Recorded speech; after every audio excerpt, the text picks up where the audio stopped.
오늘 본문에서는 예수님께서 서기관들과 바리새인들에 대한 7가지의 화가 나옵니다. 지난주 말씀 예수님께서 서기관과 바리새인들에게 책망하셨던 말씀과 연결되어 있습니다. 7가지의 화에 대한 말씀은 팔복 말씀과는 대조되는 저주에 대한 말씀이라고 해도 되겠습니다. 첫 번째 화에서부터 7번째 화로 갈수록 그 강도가 조금씩 더 심화되어 가는 구조입니다. 그리고 23장 오늘 본문 내일 다음 주 이제 본문이겠죠. 마지막 그 부분에 가서는 결론으로 예루살렘 멸망을 하나님의 심판으로 이렇게 종말적인 결론을 내리고 있습니다.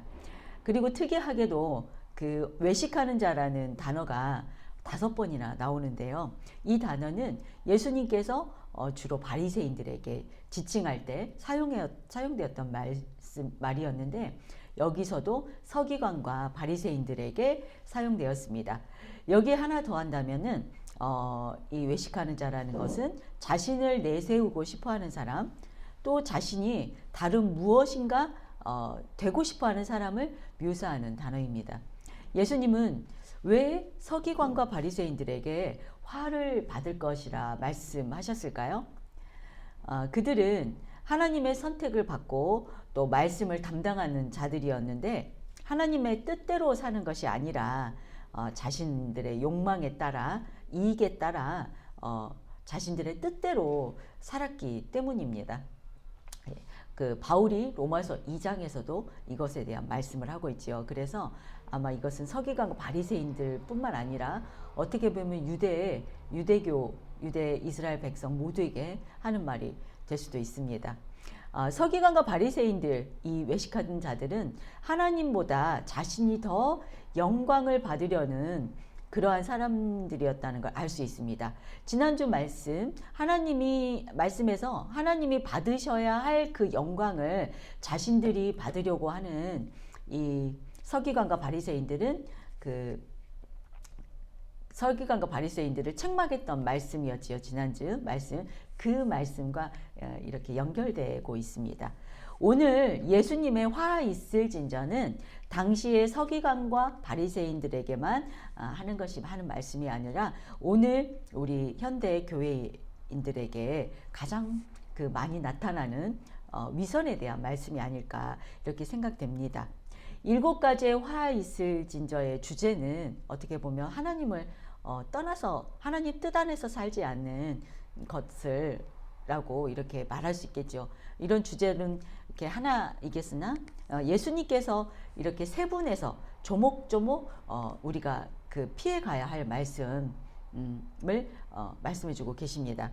저와 여러분이 오늘 본문의 예수님의 책망을 통해 깨달아야 할 말씀이 무엇인지 저희가 반드시 알아야 하겠지요. 네, 첫 번째 화입니다. 13절 화 있을진저 외식하는 서기관들과 바리새인들이여 너희는 천국 문을 사람들 앞에서 닫고 너희도 들어가지 않고 들어가려 하는 자도 들어가지 못하게 하는도다. 아멘. 이 화 있을진저에 해당하는 헬라어 우아이는 슬픔과 분노와 절망을 나타내는 의성적 감탄사입니다. 예수님께서는 이 서기관들과 바리새인들의 위선과 외식을 보시고 슬픔과 고통스러움을 이 감탄사로 시작하십니다. 그리고 또 그 종말에 닥칠 무너지는 예루살렘에 대한 애통도 함께 내포한 그런 슬픈 마음을 담아서 탄식하고 계시는 것이라 하겠습니다. 자, 그리고 첫 번째 화 내용을 설명하십니다. 너희가 천국문을 닫고 사람들을 들어가지 못하게 하는도다. 그 마태복음 14절은 내용이 없습니다. 하지만 킹제임스 버전에서는 여기에는 없는 14절의 내용을 기록되어 있는데요. 제가 그 내용을 읽어드리겠습니다. 과부의 가산을 삼키며 외식으로 길게 기도하니 이러므로 받는 판결이 더욱 중하리라. 너희에게 화 있을진저. 이렇게 나와 있습니다. 예, 그 안에 사람들을 들어가지 못하게 하는도다. 이 사람들에 대한 구체적인 내용이 들어 있습니다. 이 내용은 그 누가복음에서 이 내용 그 앞뒤 구절에 맞는 그 내용에서 발췌한 것으로 보고 있습니다. 예, 참고 사항이지요. 예, 6절에 너희가 그 다음에 너희가 천국문을 닫고 들어가지 못하게 하는도다라는 이 말씀은 지난주 본문에서 예수님께서 서기관과 바리새인들에게 질책했던 율법의 본질을 왜곡하고 장로들의 유정과 전통을 율법보다 더 권위 있는 것으로 가르치고 지키게 했던 것과 연결되는 말씀입니다. 그들은 하나님의 율법을 왜곡해서 해석한 것을 백성들에게 강요함으로써 하나님 나라를 떠나는 삶을 살게 만들었고 또 자신들도 천국의 입구에서 멀어지는 삶을 살고 있다는 의미입니다. 하나님의 명령과 이 과부와 고아와 같은 어떤 사회적 약자를 돌보라는 그 명령을 지키지도 않고 율법을 왜곡시키는 그들의 마음에는 탐욕이 가득하고 이기적이고 자신들의 배만 채우려 하는 그런 모습입니다. 예, 두 번째 화입니다. 15절. 화 있을진저 외식하는 서기관과 바리새인들이여 너희는 교인 한 사람을 얻기 위하여 바다와 육지를 두루 다니다가 생기면 너희보다 배나 더 지옥 자식이 되게 하는도다. 아멘. 네. 첫째 화의 내용과 연결되는 말씀입니다. 여기에 나오는 교인 한 사람은 유대교인이 아니라 이방인이 유대교로 개종해온 그런 사람을 가리킵니다. 특히 그 포로기 이후부터 예수님 시대까지 이방인들을 개종시키기 위해서 포교 활동을 열심히 했었다고 합니다. 그래서 이 1세기 예수님 당시에는 유대교로 개종한 이방인의 수가 상당히 많았다고 하는데요. 그 예루살렘 성전에 이방인의 뜰을 따로 만들었을 정도였습니다. 예수님께서 여기에 말씀하시려는 의도가 뭐냐면 너희가 교인 한 사람을 얻기 위해서 열심을 냈지만 그것은 중요한 것이 아니라 그 이방인들을 진리로 인도하지 않는 것이 문제라는 말씀입니다. 이 문제로 인해서 하나님의 자녀로서의 이 바른 도리를 알지 못하게 하고 또 그들을 지옥의 자식으로 또는 멸망의 자식으로 만드는 것이 너희의 더 큰 문제라는 의미입니다. 한마디로 말하면 너희 서기관과 바리새인들이 잘못은 전도의 열심보다 그들을 멸망의 자식이 되도록 가르치는 것이 바로 너의 문제다라는 그런 말입니다. 이 첫 번째와 두 번째의 화는 서기관과 바리새인들의 이런 잘못된 가르침에 대한 것입니다. 이것은 오늘날 우리 교회에서도 진리를 잘못 가르치는 것에 대한 경각심을 가져야 하는 말씀이기도 하겠습니다. 또 성도님 각자들께서는 말씀에서 진리를 찾아야지 사람에서 찾으려고 한다거나 어떤 것에서 찾으려고 하는 것에는 경계를 하시라는 말씀도 되겠지요. 그렇기 때문에 여기서 배워야 할 결론은 한 가지입니다. 예수님의 가르침과 예수님의 역사하심만이 천국에 들어갈 수 있다는 길임을 우리는 이 시간 다시 한번 깨달아야 하겠습니다. 이어지는 세 번째 화입니다. 16절부터 19절까지입니다. 화 있을진저 눈먼 인도자여 너희가 말하되 누구든지 성전으로 맹세하면 아무 일 없거니와 성전에 금으로 맹세하면 지킬지라 하는도다. 어리석은 맹인들이여 어느 것이 크냐 그 금이냐 그 금을 거룩하게 하는 성전이냐 너희가 또 이르되 누구든지 제단으로 맹세하면 아무 일 없거니와 그 위에 있는 예물로 맹세하면 지킬지라 하는도다. 맹인들이여 어느 것이 크냐 그 예물이냐 그 예물을 거룩하게 하는 제단이냐. 아멘. 여기서는 그 하나님보다는 물질에 최고의 가치를 두는 당시의 유대 종교 지도자들의 행태를 지적하고 있습니다. 예수님께서 말씀하시는 요점은 종교 지도자들이 영적 맹인이 되어서 율법의 진리와 거짓을 분별하지 못하고 왜곡된 율법을 가르치는 것으로 사람들을 그 어두운 길로 안내하고 있다는 말씀입니다. 그 중에서 또 맹세는 언제나 무의식적으로 지키도록 이렇게 시키고 있다는 것입니다. 민수기 30장 과 신명기 23장에 있는 말씀, 하나님께 한 번 한 맹세는 반드시 지켜야 한다는 그거에 근거한 말씀인데요. 당시의 유대 종교 지도자들은 하나님과 관계된 성전과 제단 등으로 맹세해도 좋다는 규정을 이렇게 덧붙여 놓고 그것으로 그 맹세한 것은 지키지 않아도 된다는 또 유보 조항도 함께 만들었습니다. 예, 자기들끼리 그렇게 만들었습니다. 왜냐하면은 그 맹세를 이렇게 했던 맹세를 어겼을 때는 그 맹세한 대상인 성전이나 제단을 바쳐야 하는데 건물로 된 성전이나 제단을 바칠 수 없기 때문에 성전이나 제단으로 맹세는 하라고 합니다. 그렇게 무책임한 맹세를 가르치고 있었던 것입니다. 그리고 그 반면에 그들은 성전의 금으로 맹세하게 합니다. 그렇게 맹세하게 하고 성전의 금으로 한 맹세는 반드시 지켜야 한다고 또 가르치는 것입니다. 말도 안 되는 것이죠. 왜냐하면은 금으로 한 맹세를 어길 경우에는 성전에 그 금을 바쳐야 하기 때문에 금으로 맹세하라고 그렇게 가르치고 그 맹세는 또 지키라고 하는 것입니다. 예. 말도 안 되는 행태를 예수님이 알고 계시고 지금 그것을 지적하고 계십니다.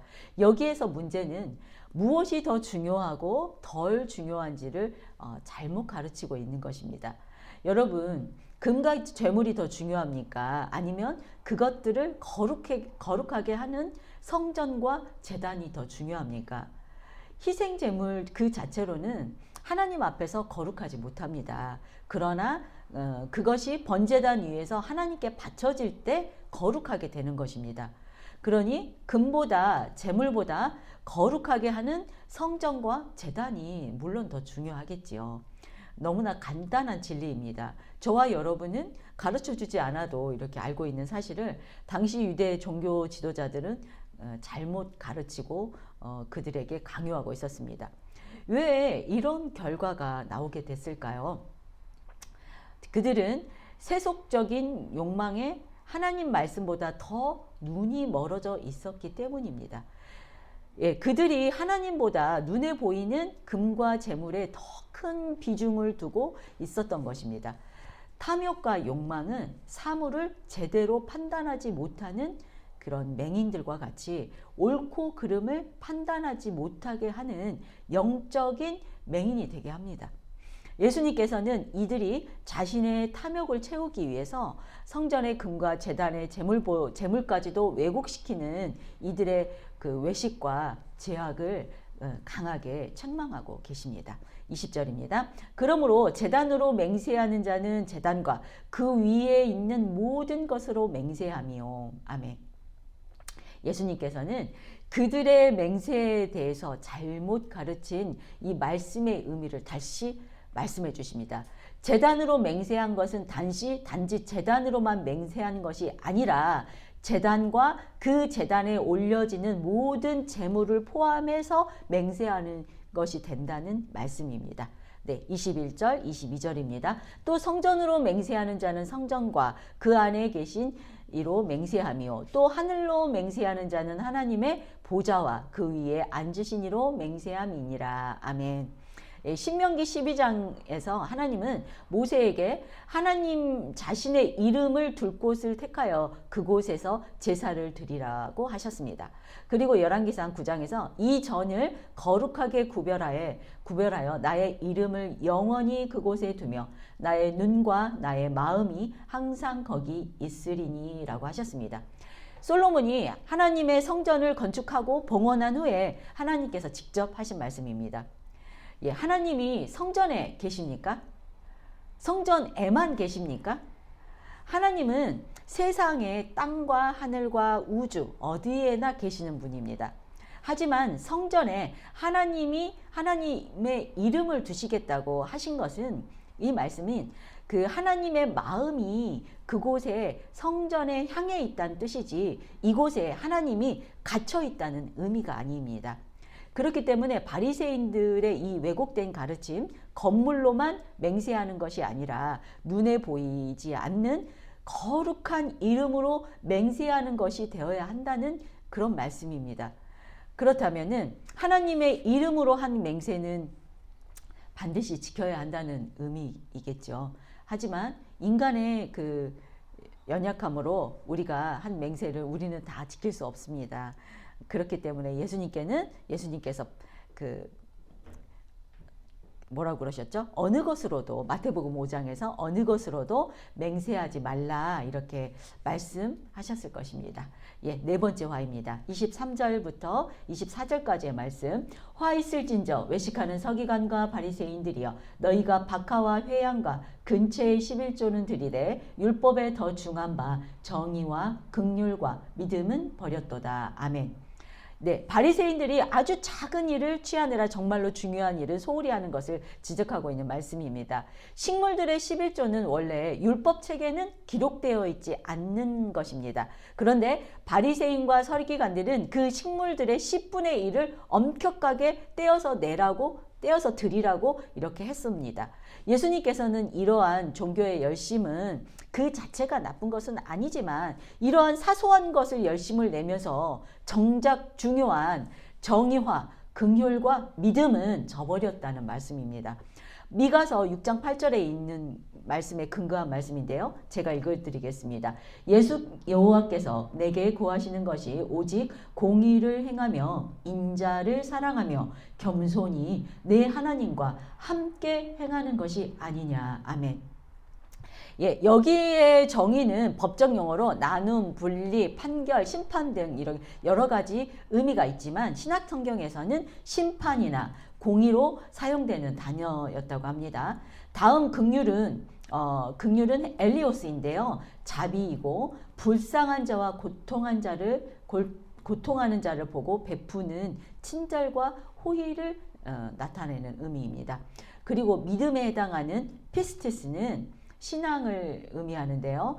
정의, 긍휼, 믿음 이 세 가지 덕목은 우리가 신앙생활을 하는데도 아주 꼭 필요한 덕목이고 또한 사회생활을 하는데도 이런 세 가지 덕목은 꼭 필요한 덕목이죠. 그런데 당시의 서기관과 바리새인들은 율법의 근본 정신은 저버리고 율법의 형식에만 열심을 내고 있는 모습에 너희가 화를 받으리라고 말씀하셨던 것입니다.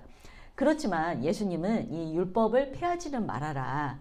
그리고 지속적으로 행해야 한다고 그 23절 후반부에서 말씀하십니다. 그러나 이것도 행하고 저것도 버리지 말아야 할지니라. 아멘. 예, 24절입니다.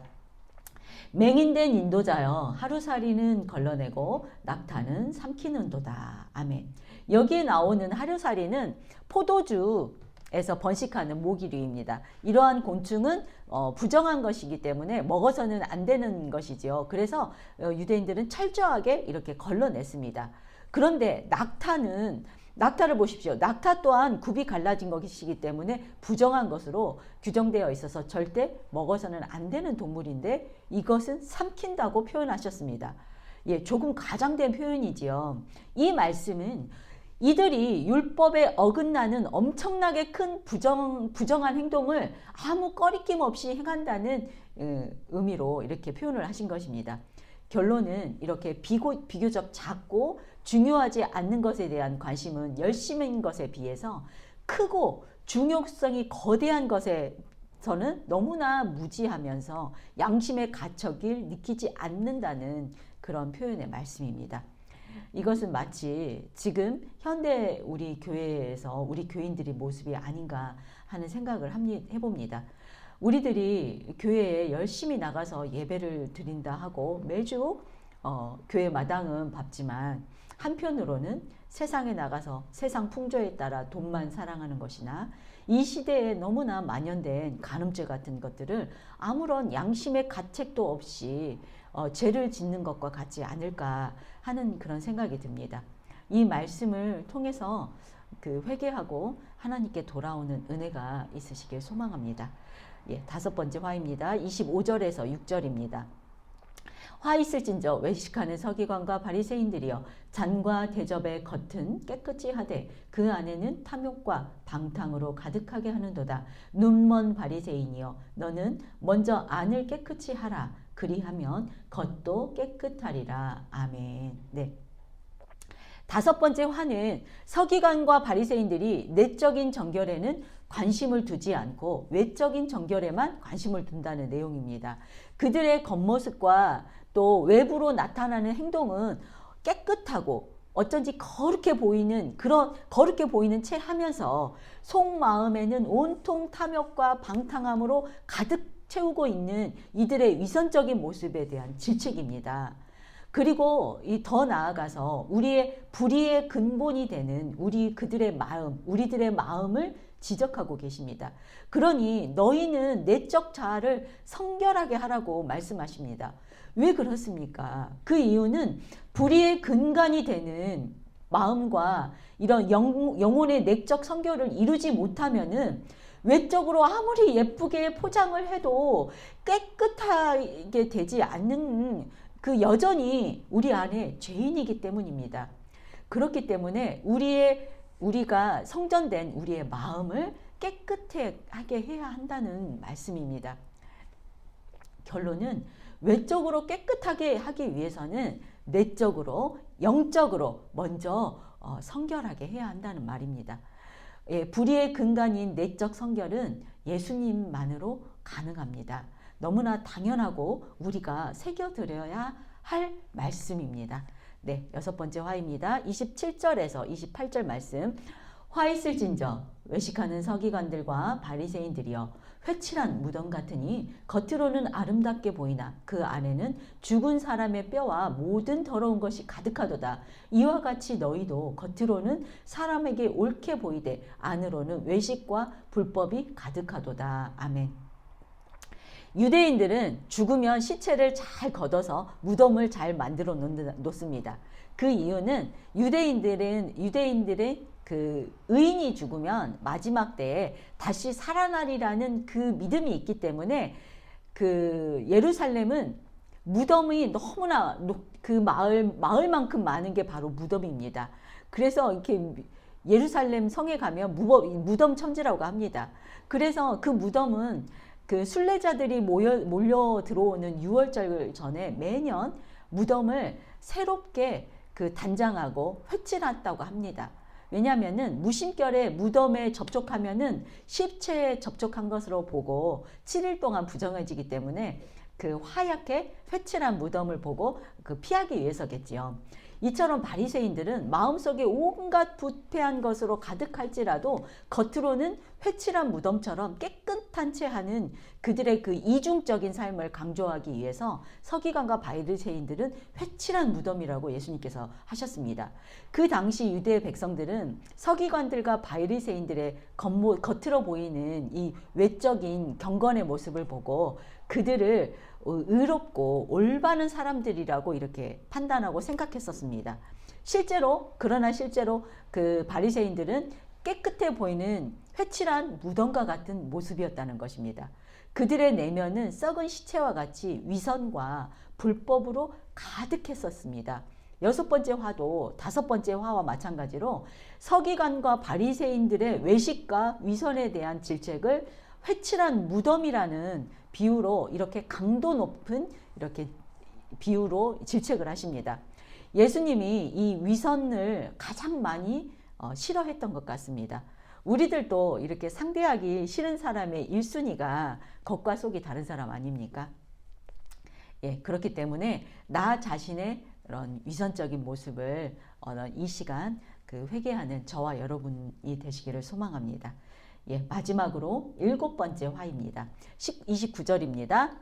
화 있을진저 외식하는 서기관들과 바리새인들이여 너희는 선지자들의 무덤을 만들고 의인들의 비석을 꾸미며 이르되 아멘. 예, 선지자들의 무덤과 의인들의 비석을 꾸미는 일은 그 예수님 당시에는 자주 일어났던 일이라고 합니다. 구약의 성인들이나 의인들을 기념하기 위해서 이렇게 화려한 무덤들이 새로 만들어지고 재건되는 일이 있었습니다.